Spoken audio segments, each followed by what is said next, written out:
بسم اللہ الرحمن الرحیم۔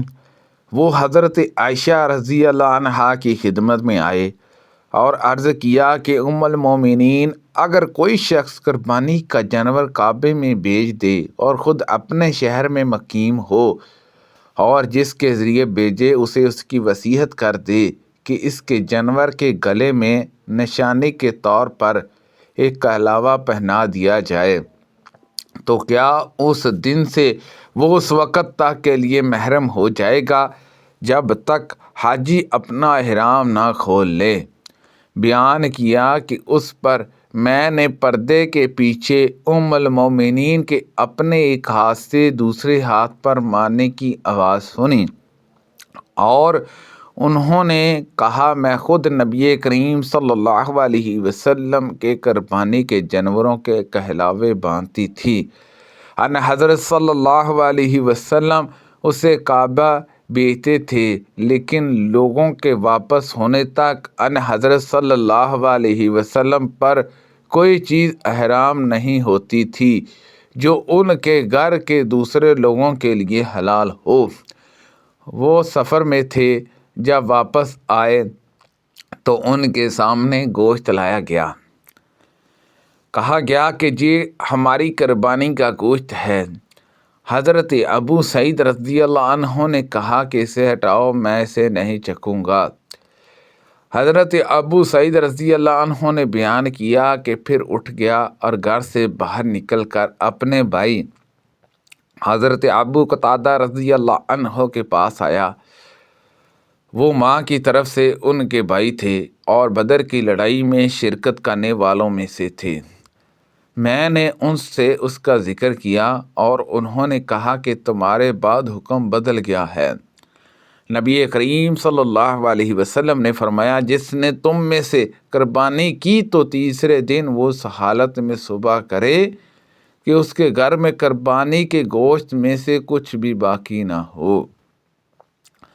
دوسرے سال صحابہ اکرام رضی اللہ عنہما نے عرض کیا، یا رسول اللہ صلی اللہ علیہ وسلم، کیا ہم اس سال بھی وہی کریں جو پچھلے سال کیا تھا کہ 3 دن سے زیادہ قربانی کا گوشت بھی نہ رکھیں؟ ان حضرت صلی اللہ علیہ وسلم نے فرمایا کہ اب کھاؤ، کھلاؤ اور جمع کرو۔ پچھلے سال تو چونکہ لوگ تنگی میں مبتلا تھے، اس لیے میں نے چاہا کہ تم لوگوں کی مشکلات میں ان کی مدد کروں۔ مدینہ میں ہم قربانی کے گوشت میں نمک لگا کر رکھ دیتے تھے اور پھر اسے رسول اللہ صلی اللہ علیہ وسلم کی خدمت میں بھی پیش کرتے تھے۔ پھر ان حضرت صلی اللہ علیہ وسلم نے فرمایا کہ قربانی کا گوشت 3 دن سے زیادہ نہ کھایا کرو۔ یہ حکم ضروری نہیں تھا، بالکل آپ کا منشا تھا کہ ہم قربانی کا گوشت ان لوگوں کو بھی جن کے جہاں قربانی نہ ہوئی ہو کھلائیں، اور اللہ زیادہ جاننے والا ہے۔ مجھ سے ابن ازر کے غلام ابو عبیدہ نے بیان کیا کہ وہ بقرہ عید کے دن حضرت عمر بن خطاب رضی اللہ عنہ کے ساتھ عیدگاہ میں موجود تھے۔ حضرت عمر رضی اللہ عنہ نے خطبے سے پہلے عید کی نماز پڑھائی، پھر لوگوں کے سامنے خطبہ دیا اور خطبے میں فرمایا، اے لوگو، رسول اللہ صلی اللہ علیہ وسلم نے تمہیں ان 2 عیدوں میں روزہ رکھنے سے منع فرمایا ہے۔ ایک تو وہ دن ہے جس دن تم رمضان کے روزے پورے کر کے افطار کرتے ہو، عید الفطر، اور دوسرا تمہاری قربانی کا دن ہے۔ پھر میں عثمان بن عفان رضی اللہ عنہ کے ساتھ ان کے خلافت کے زمانے میں عیدگاہ میں حاضر تھا۔ اس دن جمعہ بھی تھا۔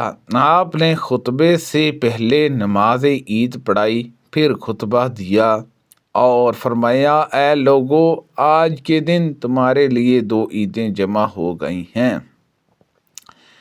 عید اور جمعہ پس اطراف کے رہنے والوں میں سے جو شخص پسند کرے جمعے کا بھی انتظار کرے، اور اگر کوئی واپس جانا چاہے نماز عید کے بعد ہی تو وہ واپس جا سکتا ہے۔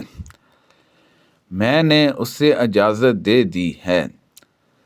پھر میں عید کی نماز میں حضرت علی بن ابی طالب رضی اللہ عنہ کے ساتھ آیا۔ انہوں نے بھی نماز خطبہ سے پہلے پڑھائی، پھر لوگوں کو خطبہ دیا اور کہا کہ رسول اللہ صلی اللہ علیہ وسلم نے تمہیں اپنی قربانی کا گوشت 3 دن سے زیادہ کھانے کی ممنوعات کی ہے، اور معمر نے زہری سے اور ان سے ابو عبیدہ نے اسی طرح بیان کیا ہے۔ رسول اللہ صلی اللہ علیہ وسلم نے فرمایا کہ قربانی کا گوشت 3 دن تک کھاؤ۔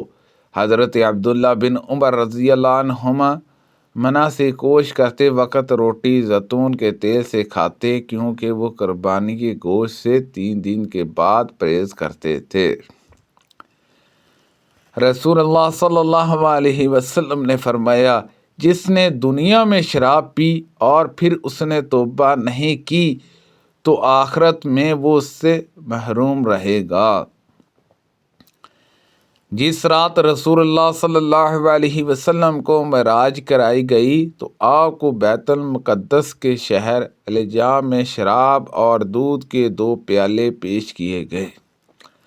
ان حضرت صلی اللہ علیہ وسلم نے انہیں دیکھا، پھر آپ نے دودھ کا پیالہ لے لیا۔ اس پر حضرت جبرائیل علیہ السلام نے کہا، اس اللہ کے لیے تمام تعریفیں ہیں جس نے آپ کو دین فطرت کی طرف چلنے کی ہدایت فرمائی۔ اگر آپ نے شراب کا پیالہ لے لیا ہوتا تو آپ کی امت گمراہ ہو جاتی۔ شعیب کے ساتھ اس حدیث کو معمر ابن الحاد، عثمان بن عمر اور زیدی نے زہری سے نقل کیا ہے۔